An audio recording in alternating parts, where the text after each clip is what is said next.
My camera. How about them Giants? How about them Giants? How about them Giants? Woo! What's happening, people? Yes, welcome to another episode of Giants Rush, where we talk Giants football. Yep, 52 weeks of the year. Today, special day. Of course, we got Carl Banks in the building, which is like it's pretty cool. We haven't had Carl on for it's got to be like 3 years, right? So we got Carl on. I know you guys are piling in the room. I see you guys loading up. I'm going to bring the guys on. Let's bring on Spartan Mike, Zach. This is Sparta! Mike, what's up? Craig, what's going on? It's an honor tonight because I won't be the only Spartan on the podcast for the first time in many years. Remember, I'm a Spartan by default. You have invested. Yeah, that's true. You have paid your way. Yes. That's for sure. My daughter is at the university, so I am a Spartan by default. All right. Amen. For everybody that's piling in the room, give them a quick turnaround. Show them the jersey front and back. That's right. So during COVID, I had a little COVID bonus money, and my favorite player was Carl Banks. So I had to go with my Michigan State Spartans and my New York Giants. So it's a half Giants, half Spartans Carl Banks jersey. I wore it a couple weeks ago to the Giants-Bucks game. Didn't bring us any luck, by the way. Actually worn on camera, I believe. Didn't bring us any luck, your jersey. I will say that. We need more than luck, Craig. We need more than luck. All right, Zach, bring in Sean. And here we go. Dude, this is like Carl Banks is in the building. You get to hang out with Carl Banks. I'm pretty excited about that one. You can't know just how excited I am. Like watching this guy play his entire career, getting to have him on the show and talk with him. Absolutely, man. So, ladies and gentlemen, let me give you this quick rundown. 2-time Super Bowl champ, all 80s decade team, Pro Bowler, first round pick in 1984, Giants Ring of Honor. My man has seen a lot for the record, right? And some of you folks out there are not very nice to Carl. He's just he takes it in stride. I don't know how he doesn't roll up on you cats sometimes with some of the stuff you guys say to him. But woo, there it is. There's the man. Carl, what's up? What's going on, man? How are you doing? Thanks for having me. Yeah, man. A long time to make it. I'm glad you came back to hang out with us. Thanks for having me, man. Pleasure to be here. Well, pleasure to have you, Carl. Look, so I got like 60 people already in the chat blowing it up. Everybody just I'll get there. Give me a sec. All right, Carl. Tons to talk about. Limited time. And we've known each other for a while. How the heck did we get here? Right? I mean, like, I actually had to go back. Out of your 8 years on the Giants, you were 500 or above, winning season 6 of 8 years.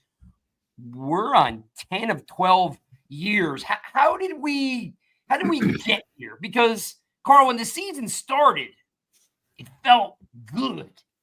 Yeah, like hard knocks, Dexter's leading in sacks, and then somewhere it went off the rails. What happened? Well, I think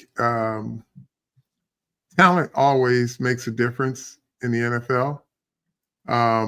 They had injuries, but they are just they're not a good tackling team. It's an offense, in my opinion, that doesn't value possessions consistently enough. And I think that's where they are because, people will say that the Giants don't have talent. They have enough talent to be a middle-of-the-road team with that could be a few pieces away from being a competitive team. Like we're not talking Super Bowl, but the difference between the good teams and the bad teams. I'm not talking about those that are in contention for Super Bowls, right? I'm talking about those good teams, those mid-level teams, right?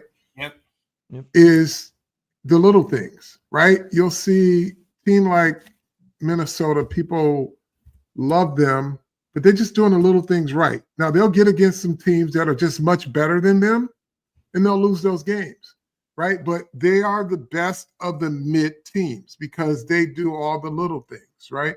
And that's, you can name 3 good players on their team, maybe 4 by name. Now they have more than 4 good players, but when you talk about those names, it's about 3 or 4 guys, right? And so for the Giants, they don't do the little things well enough, and they're not good enough to overcome them, as we can see. And obviously the quarterback situation didn't get any better. I don't think he distinguished himself at all in terms of his decision making. I mean, we can call it like it is, and I've always been supportive of him, and I still believe he has an NFL skill set, and I believe in that. But as I've said all along, it's up to him. It's always been up to him to go out and prove it. So it didn't get done. What happened though? Like last year, I don't know, McFadden, Okereke, Banks, then they looked great. Like they had such a productive year last year. Bowen comes in. You said something last week. I wrote it down because it was so good. I got to give, not that you need my acknowledgement, but it was really cool. You said, protect the things you're weak at. And each week and every week, I keep saying, like, where's the adjustment? Like, McFadden had 100+ tackles. Okereke was the focal point of the defense outside of Dex, because Dex is still amazing, right? He could probably play on one arm. But what happened? Like, why there's no adjustments? Well, yeah, that's the most perplexing thing to me. And I don't sit in those meetings, and I don't have those type of conversations with Shane Bowen, but I've played enough football at a very high level. I've learned from the best in the business, and so I can give you my assessment of what's going on. It's a system that is being run, and I'm not crapping on Shane Bowen, but it's not being run very well, because if you're 8 weeks in running with the same running plays, there are not even many adjustments. They just hit them with outside run, outside zone, inside zone, and everybody has success. That tells me whatever you're talking about in meetings, there's no adjustment to that.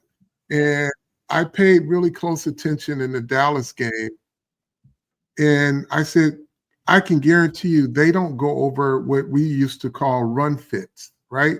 Where you do it in a walkthrough or you can do it full speed. It's just where you fit on a block or on a particular play. I saw McFadden run up in there and just blow a lineman up, and the lineman just grabs him. Running back runs right by him. Run fits are when you go and you make contact, you have to know where you can be blocked to the left or to the right, so that you can fall back in a play, but you can't render yourself useless. And so I see a lot of that. I just see, just lacking in details. And again, this is not about their effort. They play hard. I think they have good intentions, but they just when you see the same thing over and over again, that just tells me they don't adjust, because maybe he's worried if they make the adjustment that something else is going to happen. Well, I let something else happen first. Stop. Right. I need to stop what's happening now. And if they figure it out, that's what we did in Super Bowl 25. We had 2 down linemen. If they'd have figured out they needed to run the ball early in the game, we had no solution for it, but they didn't. So we went to stop the things that they were good at, the things that they could hurt us at. And so I don't see that. I don't see that adjustment. And it's perplexing that you have enough players to get some things done to stop those plays. And it just seems like they, for whatever reason, are guarding against something else happening when they can't stop the 2 or 3 plays that's hurting them. Yeah, they're worried about B before they're worried about A. I get it. Like I can't for the life of me figure out two linebackers that were so great at tackling last year. I think it's the first duo in a decade that had two guys over 105 tackles per, right? And now they can't hit the side of a barn with a bazooka. Like, I mean they're just guys out there, Rush. It's like they're guys. They're just a bunch of guys that run around, and Bobby makes a play or two just instinctively, but it's like you would think that with a guy like Bobby Okereke, who is basically your second best player on defense outside of Dexter, that you find ways to make sure he can be his best self, right? But it just doesn't seem like that's happening. And then Micah McFadden, the same thing. That linebacker last year was kind of the strength of the defense. They were very active. Even though Micah missed his share of tackles earlier in the year, he was where the ball was. Right now, you can't find him where the ball is. And you actually can't find anybody where the ball is because they're all blocked, and it's just a highway running through the defense. But you would think that some of the things that they did well, that it would be incorporated into whatever this scheme is that they're running. And then, you have Deonte Banks, who is a shell of what he finished the season with last year. And, it's almost like he's developed bad habits and just doesn't seem to be motivated.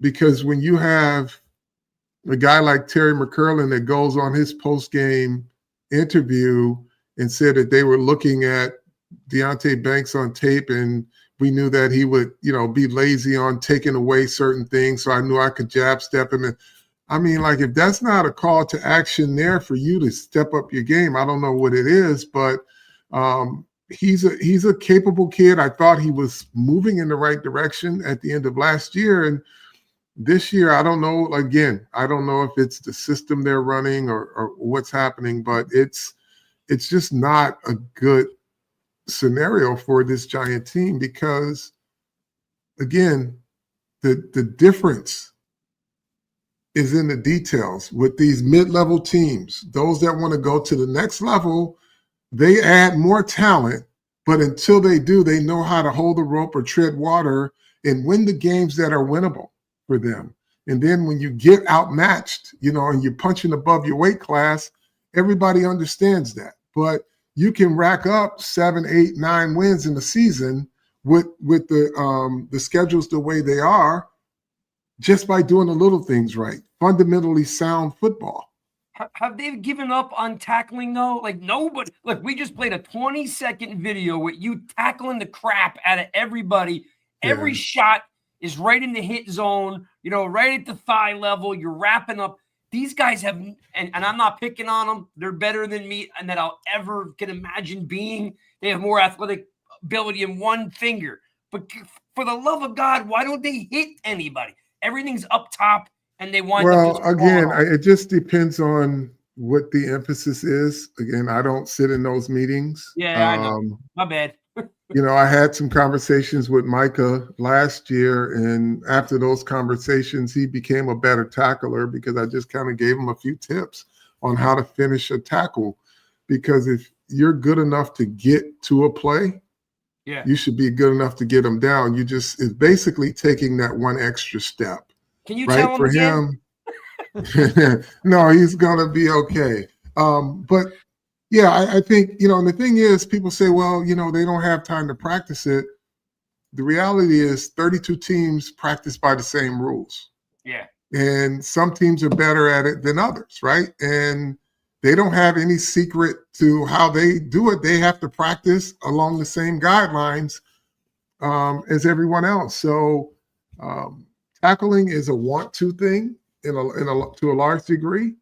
But it's also, you got to talk to players, and if they don't know how to tackle, talk to them about how to make a complete tackle, not just making contact, right? And again, I don't know what they're teaching in the classroom, but I know what I see, and I know that I never played on a team that missed tackles against some really, really good running backs. And these guys are every running back they play against has success And that shouldn't happen. In the chat, Chris wants to know why Isaiah Simmons doesn't get it, enough snaps. Any thought process there? I mean, I have my theories. Isaiah's he's a very gifted athlete. I don't think Isaiah plays under the control that he should. He's always in the right place because he's fast. Yeah. But I think, he needs to slow his pace. And I guarantee you they're not saying this about him, but this is what I see. He just needs to slow his brain down a little bit because his body can get wherever he needs to get like that, right? So he just has to slow his thinking down so he can see everything that he's supposed to see, and then he'll make great decisions on the field. But I agree he should be out there more. There's a lot of things you can do with him. Yeah. I wish it was, like you were saying, like the talent, there is talent there. Like that's I mean, again, people will say in a losing season, I get it. People will look at the roster and say they're crap, but they have good talent, enough talent to win football games if they do the little things right. Again, as they say, more games are lost than won in the NFL. And when you look at all these one-score games that the Giants are losing, and the other teams are doing just enough to win, when you see the amount of plays that are missed by the quarterback, open guys running open. That's a good segue. Those are the things that cause you to lose games, because when you have those plays available to you, the other teams are smart enough not to let that play come back again, right? So when you have those types and you go to the sideline and you correct it with your guys, you're not going to get the opportunity again. They're not going to give you that look. And so you have to be, prepared enough to make great decisions, and you've got to be in the moment. And that's, again, I've been harping on this for a long time. Like the Giants offense just doesn't value possessions, or when you hit a big play, there's an illegal man downfield, or there's an illegal shift, or, illegal formation. You can't have that. Like when you're this type of team, the little things count. Every possession count. And when you don't have a defense that's going to get you back out there right away, when you control time of possession, which the Giants are very good at offensively, controlling the football sometimes, but they come up empty, right? Just because right when they get at the doorstep, a field goal or a touchdown, a turnover happens, a sack happens, just something weird. And so this is what's hurting the team. Well, I'm going to segue into some offensive stuff because you brought up the quarterback a little bit, and we all know that a good QB can erase a lot of mistakes on a mediocre team. So, Sean, I know you had an offensive question. Jump in. Yeah. So, Kurt Warner talked about it. Guys are open, right? And it's other guys have talked about it as well. So at this point, is it all about getting the quarterback, or do the Giants need to win some games to keep that locker room together? Look, they're all in it together anyway right now. It's not one guy that says, well, I'm doing my part and the rest of you guys suck and the locker room is divided. No, they're not a quarterback away. They are little things away that a quarterback can really take them over the top if they can do the little things. They got to help whoever's coming to help them, right? And I say that even in the case of Malik Neighbors. Help him help you. He's got some things he's got to work on, but help him help you, right? So get a drive going so that teams don't have to double him for an entire 4 plays before you punt, right? 1 first down and then – the next series you're punting. You can't do that. You've got to give this kid a chance. So a good quarterback will help you. Good play calling, which I think Brian Daboll is a good play caller, will get guys open. You just need a guy who can make the right decisions. But in doing so, you can't jump off sides. You can't be downfield. You can't have illegal motion. And they're just not good enough to overcome that. Even with a good quarterback, they won't be good enough to overcome that. So then the big question is, and you might not be able to answer, but I'd love to hear your thoughts on, look, we want to win some games, right? Free agents come here to play when you win games. good momentum in the locker room, right? Everybody's having some fun when you win games. Does this team need to move into the mindset of a bridge quarterback where we saw what Kerry Collins did to Kurt Warner to Eli? Do we need that guy, or is in your estimation, is it draft a rookie and throw him in there and let him play?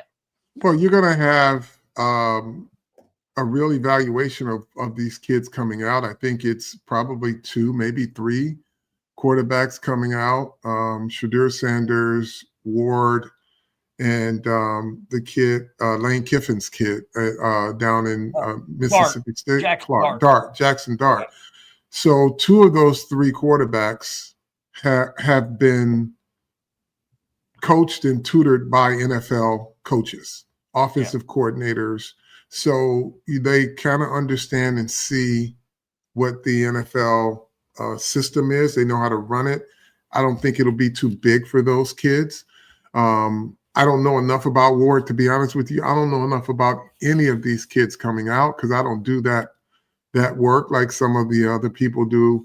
But I can tell you they've been in systems. 2 of those 3 kids have been in NFL pro systems, and they understand how to operate as a pro quarterback. So, and then it has to be apples and apples too, right? You gotta have some ability, even though you can operate a pro offense. Yeah. If you don't have the ability, you're not worth the first round pick. So, or a top pick where the Giants will be picking probably somewhere in the top 3 to 4. But a bridge quarterback, they probably will still have one on the roster. It's important to have that, even if you have a pro, because it's a win now situation. It's a win now the rest of this season and the following season. No matter who you have as your coach, they got to win. They've got to move this team forward. Yeah, because we've been talking about it, every single week that there's guys out there like just came out today. Kirk Cousins throws 4 interceptions. All of a sudden, Atlanta wants to move on for him. Like, he's got a $69 million cap hit. The only way Kirk Cousins is going anywhere is if they trade him, right? Right. And you got a young guy on the bench who's a stud from Washington, Penix, right? Atlanta's got to do something. Like, hey, let's Cousins come in, draft Ward, and let Cousins groom Ward or Dart or Sanders. And Sanders is probably the most polished out of all of them, but Carl, we've talked about like just how many young kids don't get under center nowadays, and they come to the NFL and they're not ready to get under center. They don't run play action. They don't have good footwork, right? Right. So, and well, see, the problem with that is we're in this microwave mindset where the guys are built up so larger than life by the draft experts that will tell you that these guys are ready to play day one, which they're not. And there's just no developmental time for it. But like even the kid in Carolina now is starting to feel better about himself. Bryce Young. The kid in New England feeling a little better about himself because he sat a little bit and watched things, and then they're putting him in there. But like the growth cycle for a quarterback now, it's almost like feast or famine. If the kid doesn't light it up right away, everybody thinks he's a bust, and that's just not the case. And again, you have to have good players around the quarterback too. You've got to put together a competent offensive line. I mean, listen, you see what Kansas City's doing. They're pulling a rabbit out of their hat every single game to get by, and that's because they can't protect their quarterback with all the weapons they have. Mahomes is not having, the typical Mahomes type of year, but they're figuring out how to win because they can do the little things right. Yeah. That gets them by these types of games, but they'll run into a team that's equally as good and better at protecting the quarterback, and they'll probably lose this year. They have Spags holding them down out there right now. Yeah. Spartan, you had something. Go ahead, jump in. Yeah, Carl, I have a question a little bit specific to the GM situation with Joe Schoen. I know if anybody from the outside looking in and watches Hard Knocks, a lot of them might criticize Schoen, see the track record of the Giants over 3 years. You start with a winning record and it becomes a 6-11 season, and now it's a 2-win season.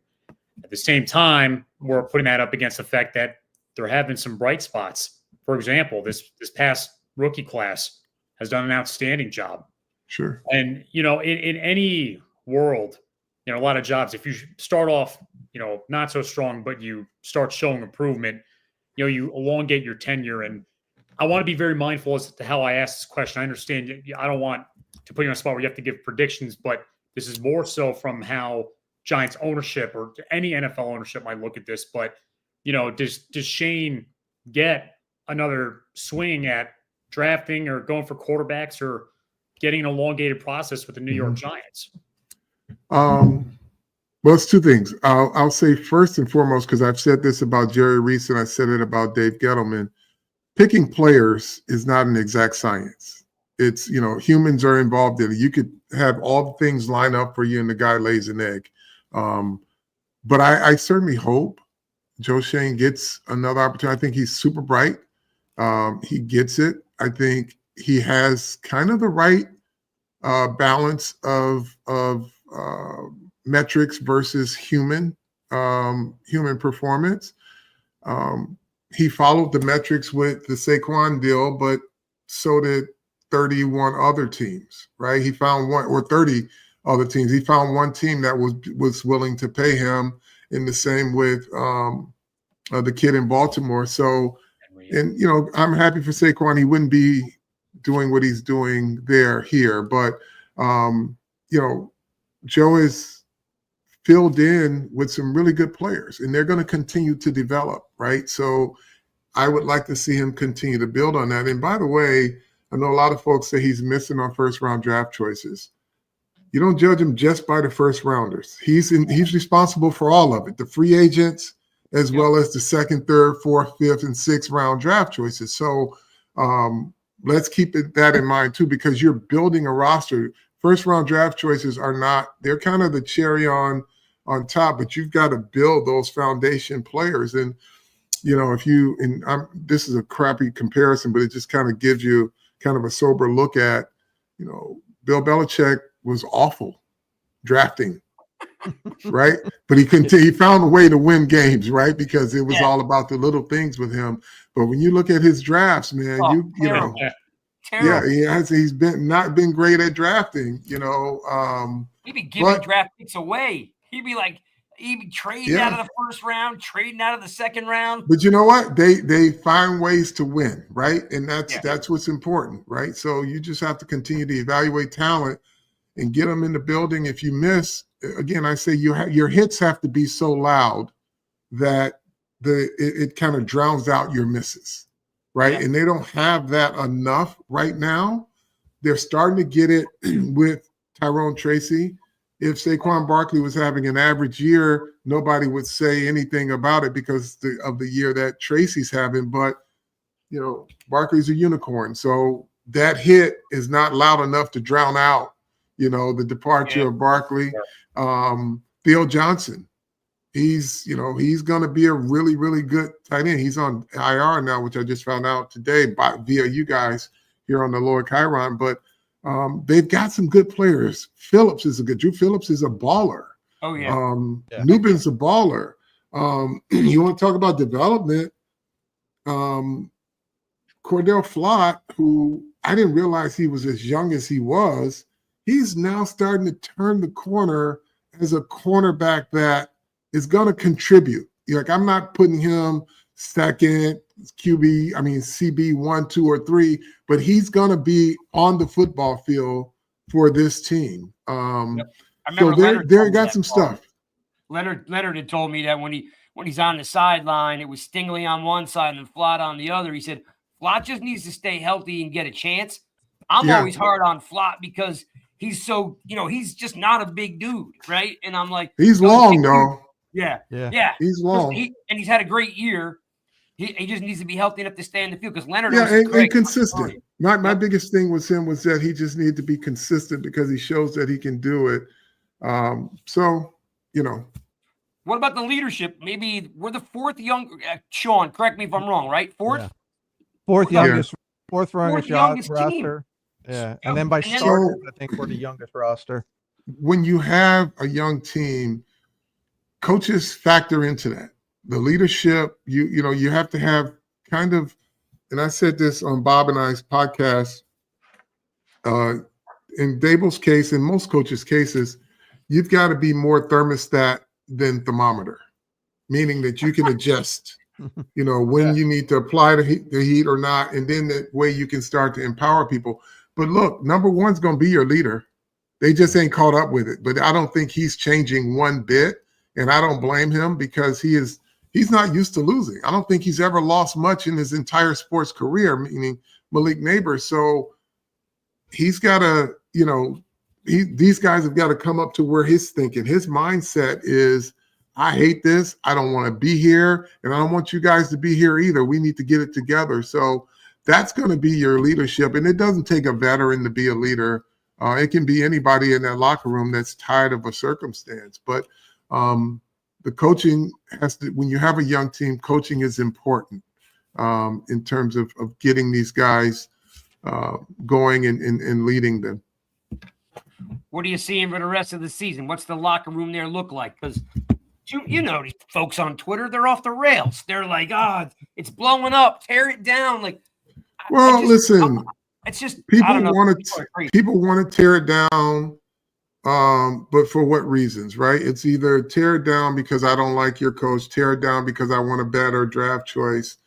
You don't want to see the guys get better, but see, these kids, they all have jobs, right? They're independent contractors. So what they put on tape is their resume.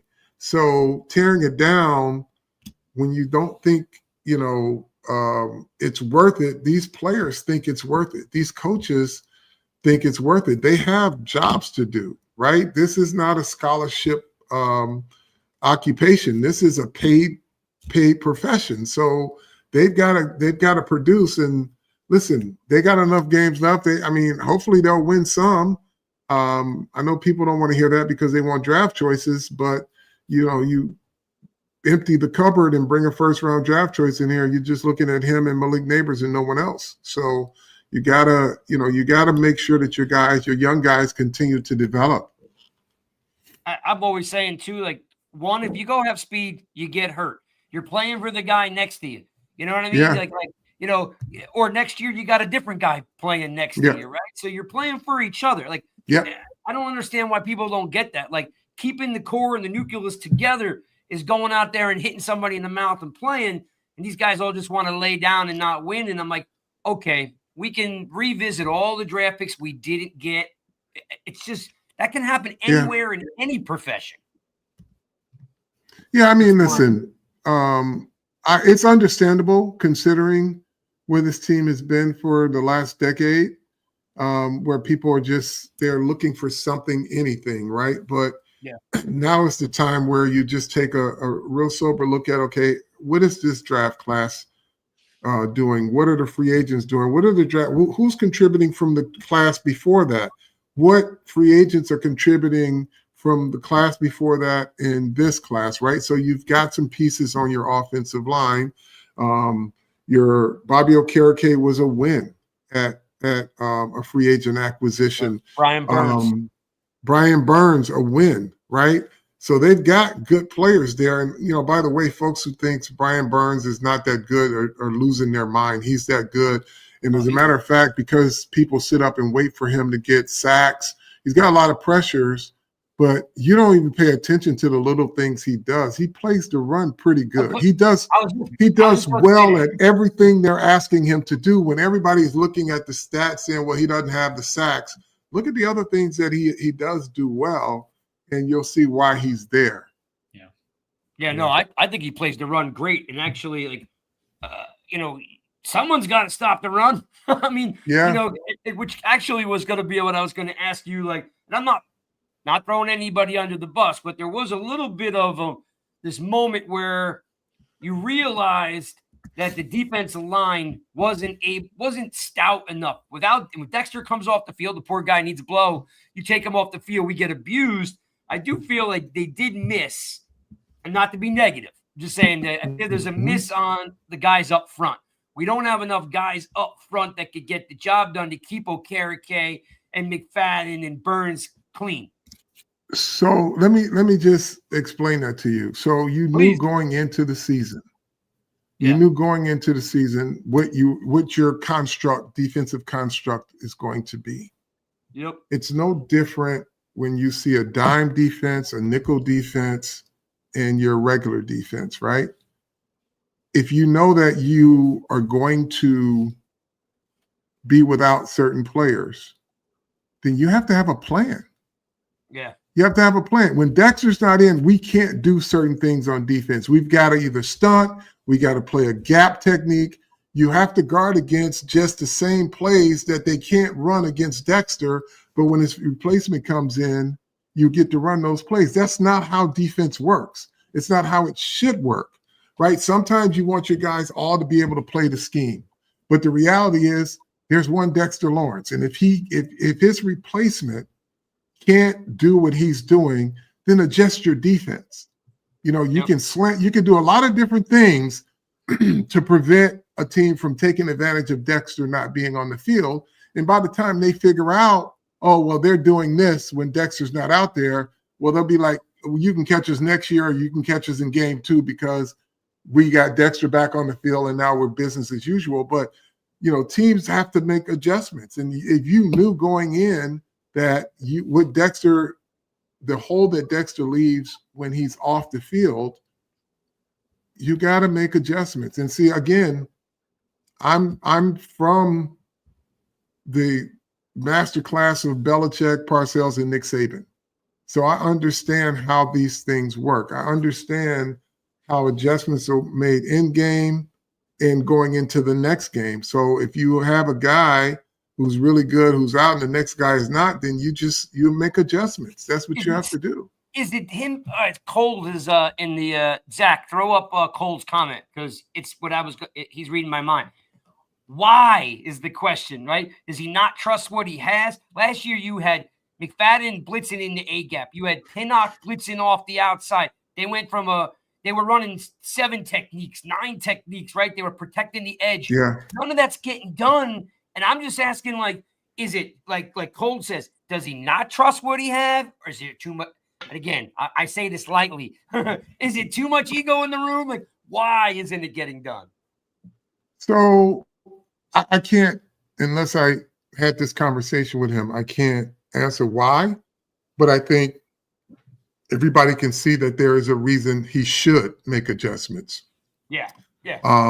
And sometimes, again, folks, and this is not unique to the Giants, some coordinators are just married to a scheme and they just want to run that scheme no matter what, and there are no adjustments. And that's been going on since I've been playing. The defensive coordinators say just run what I have, but sometimes your scheme is only as good as the players executing it, right? If they don't execute well, then you've got to change. You've got to make adjustments, and it's just not good enough to walk into a meeting 7 weeks in a row saying we got to stop these 2 runs. That's just not good. It's not acceptable. Yeah, I listened to you. You said that last week because I always listen to you and Bob, and you had said that last week, and it's just clear, right? If, you're not a player or 2 away, but you should be winning some football games here by making some adjustments. Yeah. And to that point, Carl, just one quick question. I know you got to leave soon too, but do you think the personnel the Giants have, are they better suited for a 4-3 as opposed to 3-4? Because there was a couple plays they lined in that 4-3 alignment, and man, McFadden made a hell of a play, great tackle. So in your view, do you think they may be better suited with that personnel to play a 4-3? There's really no base defenses in the NFL anymore. I mean, you can show 4-3 and end up in the 3-4. But they, 4 down linemen versus 3 down linemen, they need to figure out how to get to that, right? If that's what stops the run. But they have 2 good linebackers and 2 outside edge guys. So that's the recipe for a very good 3-4 defense. Mm-hmm. But they don't do enough with the interior 3 to make it effective because they're just getting beat up and run all over. Spartan, you got anything you want to jump in here before you let Carl go? He doesn't want to hang out with us all night. No, I was trying to be mindful of the time towards the end there, so I don't have any other questions. is all I want to say is, Carl, it's a pleasure. I mean, you saw my jersey when I Yeah, man. Thank you. Thank you, guys. And I love interacting with Yeah. you guys on socials too. So We appreciate like that, well, again, we laugh. We're here every Monday. We say the same thing every week. It's like, I know everybody wants a winner. They're impatient, right? But man, like sometimes they're so off the rails. I'm just like, yo, you folks got to dial it back just a little bit. yeah, I mean, listen, people want something. They don't offer solutions. A lot of times it's emotional, but you've come up with a great solution when you say get rid of this one, get rid of that one. Then come up with a great solution. That's when you really make sense to folks. But when you're just railing because you just don't like what you see and fire this one and cut this one, what are you going to replace them with? That's the question. I'm telling you, you trade for Cousins. Somehow you get Russell Wilson in the building. We need to win some games. I know. Russell. Yeah, listen, Russell again. Russell didn't hit the ground running in Pittsburgh either. No, he didn't. But they work with him. That's a team that does the little things right, but they're not going to let Russell go anywhere. For what? Because Fields is there. Yep, I was just going to say. I read last week. They ain't letting Russ go anywhere. The way he's playing now, he's putting points on the board. I know. But there'll be some more. There'll be some more free agents out there. Even if they draft, they need an experienced and somebody who can actually play as a bridge quarterback. The hard thing is, Carl, we did 2 weeks ago. We did the top 10 free agent quarterbacks, right? Mm-hmm. Right, Sean? We did that 2 weeks ago. We went through them all. There's depending on what you think a bridge quarterback can do, not you, just in general, right? What you want out of a bridge quarterback. There's like Carson Wentz. There's Mariota, right? There's Flacco. Darnold's never coming back to New York. We burned him once. That poor guy's either never leaving Minnesota or he's Flacco's half in and half out. I don't think that's going to be a solution anywhere. And you may have to trade somebody off a roster. Maybe if you see somebody young quarterback that you want and make a deal that they can't refuse and let them go into this draft and get a new guy. You never know. So the question is, are you okay with that? Because I'm at the point out of 12 or 14 years, just go for it. Do something. Well, you got to be smart when you go for it. If I had to go for it and I wanted to make somebody an offer of a quarterback on a roster right now, I would say to Jacksonville, hey, you guys can have your pick of the litter in this draft. Let's trade. I'll take Trevor Lawrence. Oh, I like it. I don't know if they would part with him, but he's a kid that took one of the that's chops. one I would risk it all for. If I had to take a quarterback off of a roster, and you're picking high, and you can replace it because they're going to have some change in Jacksonville. So. Now, you think a guy like Trevor Lawrence can run that Dable system? That I don't know. I guess it's considered. He can throw the football. Yeah, he can. All right. Well, that's just but he ain't been very good this year either because of his offensive line. So they're all these quarterbacks look the same or similar when you don't have an offensive line. Guys, I really appreciate you having me on. Yeah, Carl. Thank you so much. Carl. I know you had a hard stop. You gave me an extra 15 minutes. Bang. Yeah. Thanks, Carl. Thank you, guys. Let's do it again sometime. We'll connect. Absolutely. I still want that silver starter jacket, Carl. I still want it. All right, I got you. All right, Carl. Thanks, man. Thank you, guys. All right, bye-bye. Bye-bye. Okay, so we are going to just literally say that was awesome because he just told you that he's got confidence in something like Trevor Lawrence. Didn't see that coming. Yeah. I appreciate the level of insight too when Carl goes over things that a lot of fans simply miss. Like, you don't have a lot of people on Giants Twitter that are going over, certain details or the certain reasons as to why Micah not be exploding. And it's not because he's not good necessarily. It's because being out of position. The other thing, the run splits or whatever, that drill where it's about being aware of where you're going to be blocked from after you already made contact with the running back. Like, those are some insights that a lot of people that didn't play at that level aren't aware of. So that's what makes it such a pleasure to have Carl on the show to go over that with us. In fact, it also shows you a little bit of insight what's missing in today's coaching, right? Because what he's saying is, hey, we used to go through where you would fall off when you created contact. Where were you going to go after contact, right? Because he's talking about Okereke and McFadden. They're good enough to be in the right place, but they're getting swallowed up, right? And what he was bluntly saying is like they used to do that, but they used to practice after contact. Where do you fall into? Where do you go after contact to potentially make a play? So it kind of also shows you the shortcoming potentially on what gets taught now. You hear the heavy hitting critiques on Giants Twitter ever talk about that stuff or no? Because I don't. So what's great about Carl, man? Yeah.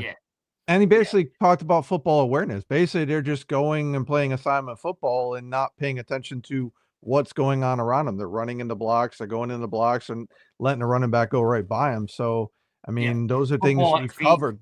Yeah. So those are things we've talked about, and he just reinforced that, which is awesome. So, I mean, great insight from him. The man knows a lot about football. Say what you want about anything else that he talks about, but when it comes to football, the man knows football. Nobody can deny that. Yeah, and again, like, he'll bring up a bunch of, points that all have value, right? He played the game. He understands the game. He sees them more than anybody. He's at the facility all the time. And Mark B says he should coach. You know what, Mark? It's interesting because I think he's at the point now where he probably doesn't have that flair for coaching anymore, because he's been broadcasted for so long. But he could have. He would be a great coach. He would have been a good one, yeah. And Joker Coles is saying about AT. It's true. Like, we all love Andrew Thomas, but he's been down, I think, either 2 or 4 years or 3 or 4, I think it is. So, the offensive line looked really good when Illuminor was playing right, and AT was healthy. So it does, it looks really bad because we're losing, and we're losing because once you lose Thomas, it's like a domino effect, right? We're moving bodies around just like we did last year. So that would have been something I would have liked to have asked him, is kind of talk about the injury thing, because, sometimes I feel like I look at players with Giants like, oh man, they're injury prone. And it's like if they've been injured multiple times, it's different injuries. Does that mean that they're more likely to get injured again? I'm sure the answer is absolutely, but and then it's like you look at a guy like Saquon, he leaves the Giants and, he's still getting tackled, but, he was injured every year. I kind of chalked him up as injury prone. And I mean, it's only been, 12 games, but hasn't been injured yet with the Eagles. It's interesting. Let's look at McCaffrey. McCaffrey now is out with a PCL, right? Yeah. And it's really hard, by the way, to tear your PCL. It's not an easy thing to do, right? So, so sometimes it's your body style, maybe it's the turf you play on, maybe it's how you train. Because Barkley, like I said, he didn't have an offensive line here. He's playing on like the top 5 offensive lines in football, and they literally took Devontae Smith, their number 2, and made him a 3, and now Barkley's the number 2. So, when you got a good team, you can do a lot of things with a lot of different players. Like he was saying, you got to help Malik Neighbors out. Regardless if you like what he said in the locker room or not, on the field, you got to help him out. You got to sustain drives so he can get maybe not double teamed, or he can, get open. Like right now, we just don't hold the ball enough. There's not enough offensive possessions. They had 18 offensive possessions versus Tampa Bay. 3 were sacks in the first half. Yeah. 15. They had 15 offensive plays in the first half. 20% rate. It's interesting though, because they have a high time of possession, but like he said, like they're not scoring, they have penalties, they have fumbles, whatever it is. So when they do have the ball, they're holding on to it a long time. The other thing, and I don't know if he's been asked or he stays, but man, if I need him, he's in that building. I need him talking to linebackers more. Like, you have a legend in that building and you're not utilizing him more. And again, I don't know if they've asked and he's declined to kind of stay further away. But he's not the only legend that's in that building. I mean, you have Toomer that's in that building. You have other legends that are in that building. Why aren't they being utilized more? Yeah, Sean, we actually had when we went offline with Leonard Marshall, I did ask him that question. I was just like if one of these players, a 23-year-old, called you up and said, hey, we'd love for you to be my mentor, because that happens in the working world. Like, would you do it? And I kind of thought he'd give a convoluted answer. He was just like, I would mentor the shit out of this guy. I would absolutely mentor this guy front center as much time as he needs. Like, I think the players would appreciate that. And I am glad to hear that Carl Banks talked to Micah McFadden the way he did and helped him clean up his game. You would hope that maybe there was a little bit more of a bridge between the players that succeeded here in years past and the ones that are on the team now. I think so, because Thibodeau's talked to Strahan a little bit. So I think when Dabs have come in, he's done that a little bit more. But again, I think it should be done, even more, because you have Toomer, you have Banks that are in the building on a regular basis, right? Like, man, like especially the receivers with all the drops this year. Like, you should be talking to Amani Toomer very, very often. The other point that Carl made that I liked was we need, getting the other guys to come to Malik's level of he hates losing. Like, we need more guys to get to that point. I don't see it. I don't see enough guys on this team that hate losing right now. So I thought it was a great point he made. Like, people are burying Neighbors for what he said. We need more people like that. I'm sorry. Like, we've lost 10 out of 12 years we talked about, right? Get more people who hate freaking losing. Get more people up to Malik's Neighbors. That's why they drafted him. He said in the interview, I hate losing more than I like winning. We need more players like that, right? I think Malik's statement that he made 2 weeks was spot on, and then this week he kind of sounded bad. You know what I mean? Like, when he went as far as say that drops don't matter. On a team that Carl just told you everything matters. The small things matter.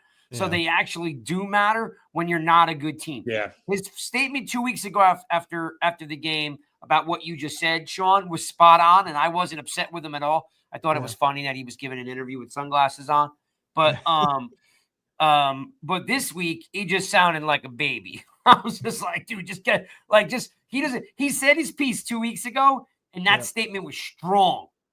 I don't think he needed to revisit his mistakes on it's not a big deal, because as Carl just said, it really is a big deal, because to win, you got to do the small things. Yeah, I think, again, he's 20, so he doesn't choose his words carefully, and that's expected from a 20-year-old. I think what I took from it was, I'm going to drop the passes, keep throwing me the ball, because I'm still going to produce. Like, I'm not going to let it affect my confidence. And I know Milan was talking here about what did he win in college? Malik had winning records all throughout college.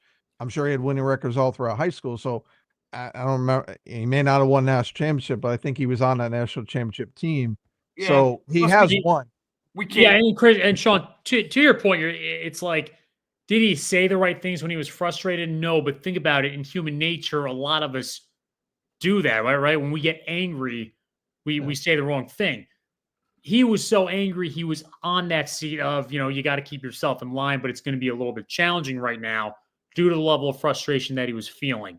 Whereas you don't see that with every player of the Giants right now, right? It's like, where is that burning passion to not lose? And, a guy like Banks, not Carl Banks, Deonte Banks.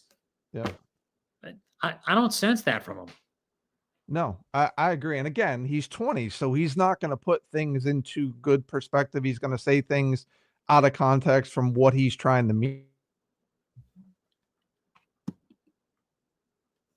Oop, you just muted yourself, Sean. Yeah, you're muted, Sean. You were riffing good there for a second. He sounded like he was on a roll. Yeah. Nope, you're still muted. You were on a rip there. You were rolling, and his beard looks pretty crisp as he talks too. I mean, we're kind of losing the momentum now.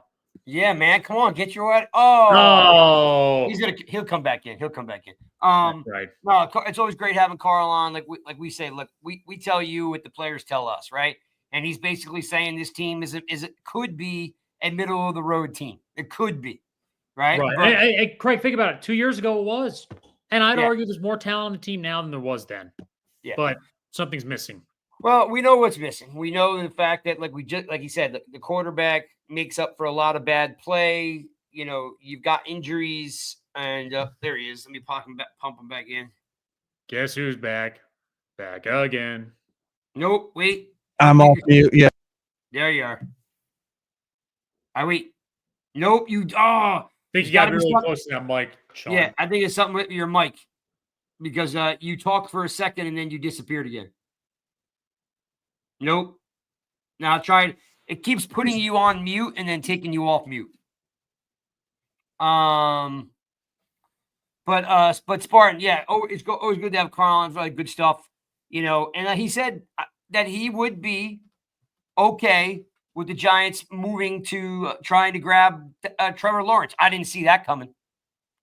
Yeah, I didn't either, and I was quite frankly against it. This is actually a very good time for Sean not to be here because he was the one saying it the other week, and you and I were not too heavily in favor of it.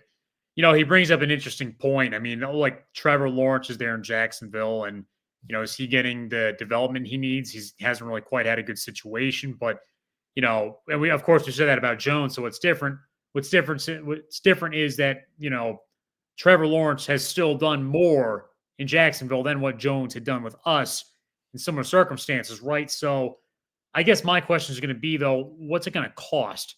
Because I wouldn't really mind the idea, but remember, his salary is already pretty substantial, and I don't know what draft picks that's going to entail to try to get the guy. What he was saying was, you're trading for Trevor Lawrence, giving him. They're going to need a quarterback, so they're going to take your number 2 for Trevor, and you know what I mean, because they're going to go need to draft a quarterback.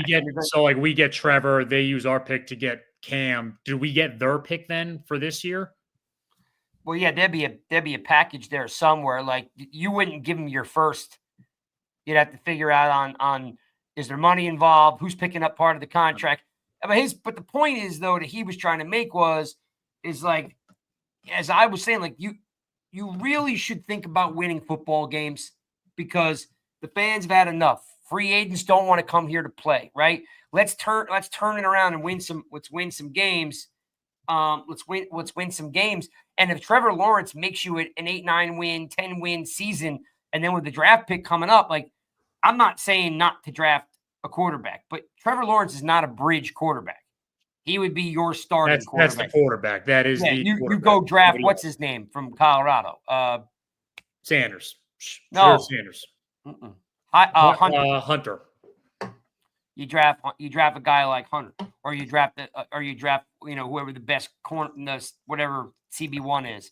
You know what I mean? And then you trade. Yeah, for Will Trevor. Johnson. You get Mason Graham, the defensive. There's like 3. If we don't go quarterback, we somehow pull away to get Lawrence. Because what he's just saying, he's young enough to do it. He can run the RPO, right? And they just if we're so conservative all the time, it never works out. Sometimes you just need to make a difference and go for it. Yeah, I agree. All right, Sean, do we got you or no? I don't know. I'm back. Guess who's back? We got you. I'm just glad it didn't happen with Carl on. No, 100%. Yeah. Yeah. I mean, Grangiers says, not only do free agents don't want to come to New York to play, it's hard to get New York fans to watch our podcast. They might have listen, Grangier, it's everywhere. All the content, like your diehards that we're really fortunate. We got some really cool fans that hang out with us every week. And then some extra guys come on when we have special shows, like we have Dunleavy or Paul Dion or Carl Banks, right? But in general, the Giants fans are fed up. They're tuned out. You know what I mean? So it's just it's what happens when you're bad 10 or 12 years. Like, they're just sick of it. And real quick to Granger's point that free agents don't want to play for the Giants. We're going to have to – they will play here. We're probably going to have to pay a little bit of a premium compared to if they were going to Kansas City or Philadelphia. But keep this in mind. The best teams aren't the ones that simply execute on the big blockbuster free agent moves, the $100 million contracts and those. It's the guys that are finding the diamonds in the rough, or the dudes that weren't quite in the right situation on their first contract, but then they go to their next team, and then they're in a better situation or with a better coach, or they're just more developed, and those guys are cheap. Those are the guys that you can get in free agency, just like the Cardinals got Will Hernandez from us, or we got Jermaine Illuminor, right? That's where you kind of make your mark. You got to get value out of your free market acquisitions, and guys of that salary size and of that nature are willing to come play for New York. See, I'm on the other side. we've always done value, value, value. And what do we have? Average fucking teams, right? Like we need some, like this team has, if you take Dexter Lawrence off this team, there's no superstars, right? Like this team needs like stars that win games. I understand everybody wants draft picks and everybody wants value, but we've done it now and it doesn't work year after year where we get value, right? I'm saying No, we generally haven't gotten value. Most free agents that we sign aren't good or don't play up to the potential that we thought. What I'm saying is people that are paying above, they're playing above their pay grade when we signed them, kind of like Sean O'Hara did, right? He was a very, very good center, but he was a diamond in the rough because it was valued because he was signed at like a lower level. I get what you're saying, like just signing these kind of like mid guys and they play mid. That's not really what I'm talking about. It's more of like finding the opportunities there when there's a dude who is good, didn't play that well in the previous, and that's why he's not being valued so much in the free agent market. Fair enough. And I'm only saying yes, and I got it now. For sure. I was probably looking at that wrong.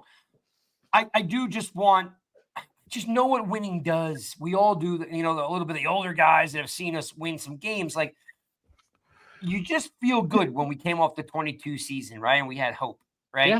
Like Trevor Lawrence, whether you love him or you hate him, it just doesn't matter, right? Like if you're telling me that you could trade for Trevor Lawrence, like we're always pissing and moaning about the cap and the money and stuff like that. It's not our money. If you're telling me I could bring Trevor Lawrence in and draft Hunter, or bring Trevor Lawrence in and draft the number one corner, right? Like I'm happy as hell.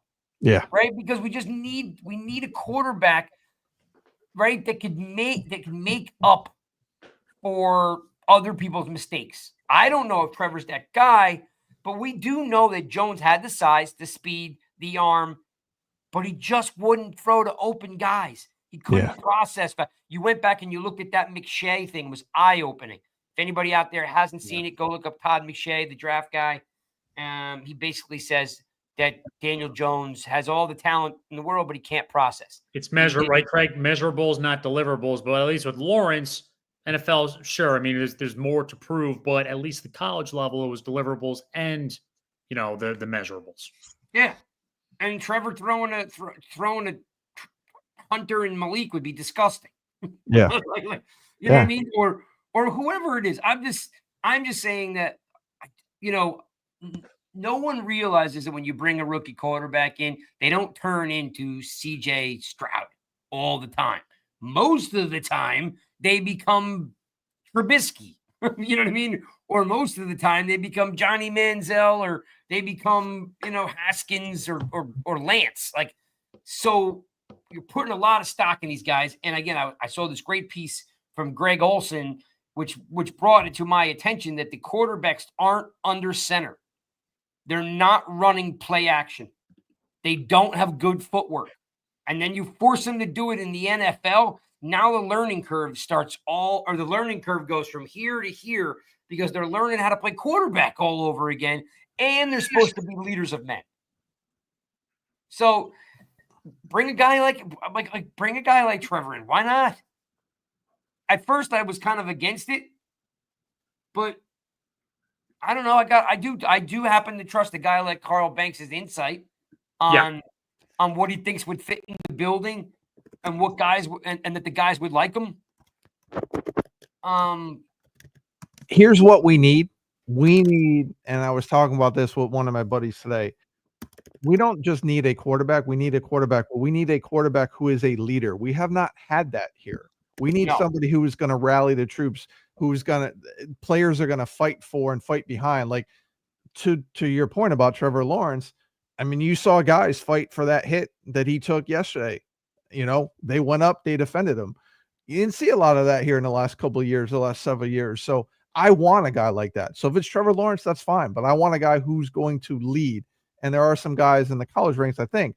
But to your point also, Craig, guys aren't going under center, but that's also why you see the NFL adapting to that as well. You don't have a lot of guys going under center here now either. The RPOs, the play fakes come out of shotgun or pistol formation. So the NFL has adapted to that as well.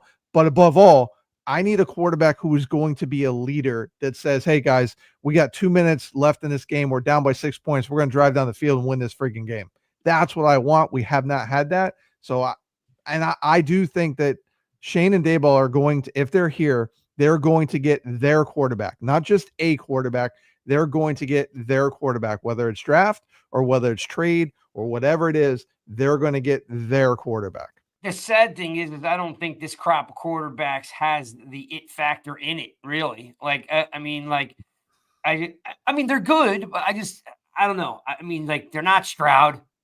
You know what I mean? And if that's the case, Craig, right? I mean, you don't want them forcing QB, which is tough, right? I mean, it always feels like you have this, but you have to, but yes.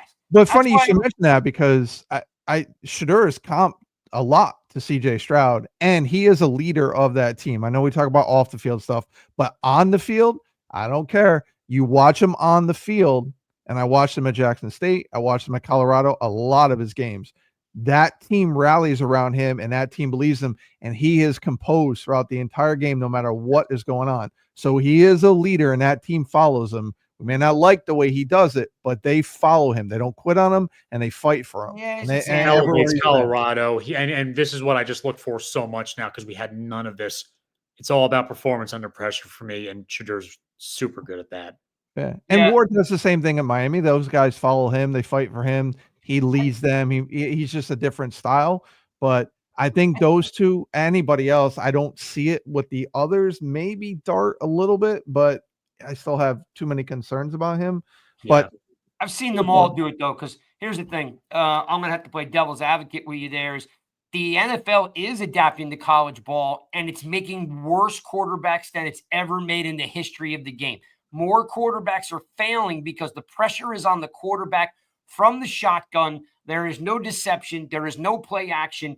It's literally the quarterback versus the defense, right? When you go under center, there is deception. There is play action. There is good footwork involved. When you're just sitting back in the gun all the time and they're snapping the ball, it's literally saying, you know what, QB, beat me. And you know what it's only done is it's turning out. I mean, God, there's got to be 12 to 15 guys that are complete busts because of everything that's happened in college football. So the NFL can adapt to it all at once, right? It's not working. But to the counterpoint to that is, when you look at college games, it's not the shotgun, in my opinion, that's the problem. It's that those kids don't audible. They look to the sideline after the defense lines up, and the coaches and coordinators say, all right, now run this play. So they've taken the football knowledge away from that from those guys. To me, that's the biggest problem. When you have a guy that can't read a defense or understand a defense or know what to audible to because of that, that's what I think is the biggest problem. I think it's all part of it, right? All these pieces of the puzzle, right, come into play. Well, look, I mean, Craig, I will say this. This is look, Daboll and Shane almost have to win next year, and this is why I get concerned that they force things. But, if they got a new coaching administration, the one thing this new coaching regime can do is they could feel free to do a bridge quarterback for the full year of 2025 and give that year of rest for whatever quarterback they draft in 2025. Because I think when you get that year of rest, you're coming into 2026 now and you're foaming at the mouth, ready to go, as opposed to being 22. And I guess some of these guys are older with a bunch of cameras in your face. And you look at the best quarterbacks in recent years: Rodgers, Mahomes, Brady. Stafford. Yeah, not him in this example, but he won a Super Bowl 4 years ago. No, but I'm talking about these three guys that sat the bench for at least a year or more. Stafford got baptized by fire. Not Julian Love. What do you call it? Love. Yeah, Jordan Love. Yeah, he got 3 years. And the beauty in that is, like, you're getting a lot of time to develop a little bit and settle down. And no one's calling for your head or your career at the end of, really a year and a half. Now you get a little bit more, you've accustomed the NFL better. I think it's better that way. But, they're conflating this with the pressure to win now. So we'll see what happens. Yeah, that's why I'm still like, I just think about, we never thought Kerry Collins could do what he did. And then Warner, grooms Eli for half the year. Like, I just come from the school of, I don't care what Stafford costs, or I don't care what Carr costs. I don't care what they would cost, because the team would win, right? You would have a winning team. And then the guy that sat the bench, Ward, I mean, you're not going to sit Shedeur because Deion's not going to let that happen. right? Like Dion's gonna cry and whine, and you guys all laugh at it because you don't think it's gonna happen. It will happen. You have my I will bet anything amount as soon as it goes bad. Daddy Ball rescues him like he always does. But the kid by himself probably is, to me, is the only kid that can start day one. Which kid? Like Shedeur. And He's the only kid that can start out of the gate.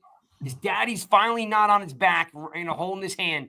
That's the only kid that could probably start day one. The rest of them, there's no reason to have them start day one. Yeah, Ward maybe. But here's the other thing I want to just kind of put a squash to is there's a lot of talk about the O-line now. Let's look at it this way. Even with the injuries and even with the O-line they have now, they're still better than the O-line they had last year with all these same injuries. So the O-line is not the biggest issue. And we have, just because we signed free agents doesn't mean that we didn't fix the O-line problem, right? Like, yeah, you can draft guys later on, but you have guys coming in playing well. So I'm tired of, listen, you guys know I talked about the O-line for like 2 years straight. O-line O-line is not the problem right now. It's not great, but it's not the problem. I said it last week. I'll say it again. You guys are not hearing it. When the line was healthy, right? I think it was game 5. Or someone could tell me when Thomas went down. Jones was on pace to be sacked 34 less times. The line with Illuminor at right, Thomas at left, Runyon, JMS, and you had a running back averaging 5.1 yards a carry. You're not a bad line when your running back is in the top 5 for yards per carry, right? Yeah. And can I ask you guys both something? And this is what I always go back to on Twitter. The O-line's crap. Who needs to be replaced? In my opinion, Van Roten probably could be replaced and upgraded. He's been somewhat serviceable, and JMS was a late ad. Yeah, and JMS, we need to see development. And here we got a bunch of fans that complain every day that the Giants let talent walk. No, they let younger guys go because they weren't completely developed yet. And JMS is do the same thing. And JMS is playing with a different guard or a different line every year back to back. It doesn't matter to me because the line was good enough to be ranked 21st before AT went down. Right? And you have 3 quarterbacks that hold on to the ball way too long. This is it right here. Cole's got it right here. AT is a big reason the line is bad because when he goes down, we have to shift everybody, right? Got to shift everybody. So the line was good enough. You don't have the quarterback to make up for the mistakes the rest of the team makes. You guys don't realize people make mistakes all the time, and the quarterback just makes the difference up, right? And here's the thing. I disagree with this heavily. 32-20 is not an improvement to boast about. Oh my God! Do you know how hard it is? Yeah. What? Are you kidding me? After what we saw last year? Yeah, it's really hard to improve an offensive line and move them from 32 up. And here's the other thing when it comes. Oh, go ahead, Craig. I'm sorry. No, I'm saying like you guys can believe in anything you want. We can't influence you guys. We're just trying to tell you. We're just trying to stick with the facts. Is that if you keep shuffling the offensive line, no, they're not going to be good. The proof was in the statistics. Jones was going to be sacked 34 less times. The line was good, just like Cole just said. The issue is Andrew Thomas can't stay healthy. When he's healthy, the line is good. And if the line was that bad, how do we ever run a rookie running back with 5 point yards a carry? Like it's never going to be yes, can it be up line? What does need to be up line is the defensive line. That's what needs to be upgraded. You got Dexter and nobody. Yeah. Well, Drew Lock got hit 14 times because again, Illuminor didn't play, Thomas didn't play, you got Neal don't play, and you got 3 practice squad guys that are starting. Yeah. And he holds on to the ball too long. He holds on to the ball too long. They all did because he hadn't played in over a year starting. And the other thing with JMS, which you have to realize, is that typically centers are going to get help from the guards. Well, now you have 2 tackles or 1 tackle who's extremely struggling, our left tackle. There was one play where Runyon literally didn't even look to his right, and JMS's guy went in the guard gap, and Runyon's looking to the left because he's worried about the left tackle, where he would normally be able to help JMS on the play that's there. So people aren't looking at those sort of things. So it's like that old saying, a little bit of knowledge is dangerous. There's too many fans that have a little bit of knowledge and not enough knowledge to understand that unit, the old line, works as a unit. They are cohesive. And when you have weakness and they're trying to cover for the weakness, other players are going to suffer because of it. Because JMS was playing and he showed progress earlier in the year until all the injuries happened and then everything kind of went bad. So again, to your also point, quarterbacks are holding on to the ball too long, way too long. It's clear and evident to everybody who's watching. Yeah, what's up, Chudo? Thanks for. And then, by the way, I'll give a shout out to everybody: Milan, Jay, Mark, James Robinson, K-Max in the building. Just making sure you guys all know we appreciate and James, as Brad's in here, Tuto showing up. I'm looking through here, see if I can find some more guys in the room. You guys were, pretty deep. We had 229 people stop in. I'm scrolling through Mark B. It's cold. There's a lot of you folks in here talking about a lot of different stuff in here. I'm just trying to catch up with you guys. If I miss any of you guys, I didn't see Mark Thompson today. I think maybe might be Coach Joe's Coach Anderson's in the room, or was. What's up, Coach? Thanks for you guys for hanging out with us. We do appreciate it. I hope you guys liked the interview. It'll be up on the YouTube channel. I got to give away those. Zach, we need to give away the bobblehead. So I pulled the name. I just have to find it. We have to give away the bobblehead, the Lawrence Taylor bobblehead, which I have right here. Right. So I have that. We will continue to try to get you guys some more interviews. So I hope you guys, if you haven't subscribed to the YouTube channel, please do. It helps us out. Check out the website if you want to check out some content there. We haven't really done much with it recently, but we will get some stuff up there because we start writing some draft stuff. Spartan, real quick update on the fantasy football. Anything there? Who's winning? It's playoff season and it's up for grabs right now. We do have some seedings here, but fantasy football is any given Sunday, and you may have had, luck 9 out of 12 weeks this season, but you better hope you bring it every week now, because if you don't, you are out.